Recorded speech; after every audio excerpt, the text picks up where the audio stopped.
ইন্ডিয়ার 1 নম্বর অনুগত বাকশালী অর্থনীতিবিদ রেহমান সোবহানের পোলা জাফর সোবহান ঢাকা ট্রিবিউনের প্রতিষ্ঠাতা সম্পাদক এবং শেয়ার হোল্ডার। বাটপার কাজী আনিস আহমেদের সাথে তার ঘনিষ্ঠতা মতাদর্শগত, যা গভীর রাজনৈতিক এবং সাংস্কৃতিক বন্ধনে আবদ্ধ।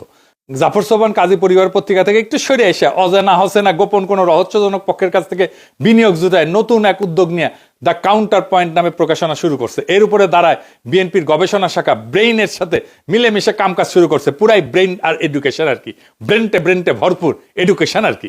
জাফর সোবহানের দ্রুত পরিবর্তনশীল এরকম আনুগত্যের মেয়াদকাল এবং সততার ভিত্তি বিএনপির পণ্ডিতরা কিভাবে কোন মানদণ্ডে পরিমাপ করবে তা কেবল তারাই ভালো জানেন। স্বাধীন বাংলাদেশের সকল সম্ভাবনাকে গলা টিপে হত্যা করছিল যে খলনায়ক, সে খুনি মুজিবের প্রশংসা কইরা জাফর সোবহান যে বছরের পর বছর অজস্র নিবন্ধ, প্রবন্ধ, স্তুতিপূর্ণ রচনা ফাঁদছিলেন, সেগুলো স্মৃতি সে কিভাবে মুছবে? পাশাপাশি তাকে জবাব দিতে হবে শহীদ প্রেসিডেন্ট জিয়াকে, তিনি যে বিভিন্ন সময় বাংলাদেশের স্বাধীনতা বিরোধী, একজন তুচ্ছ মেজর, গণতন্ত্র হত্যাকারী, সামরিক স্বৈরাচারী শাসক এবং পাকিস্তানি চর বলে নানা লেখায় সম্পাদিত বিভিন্ন রচনায় বর্ণনা করছেন। সেই রেফারেন্সগুলো এখন কোন গর্তে সে লুকাবে?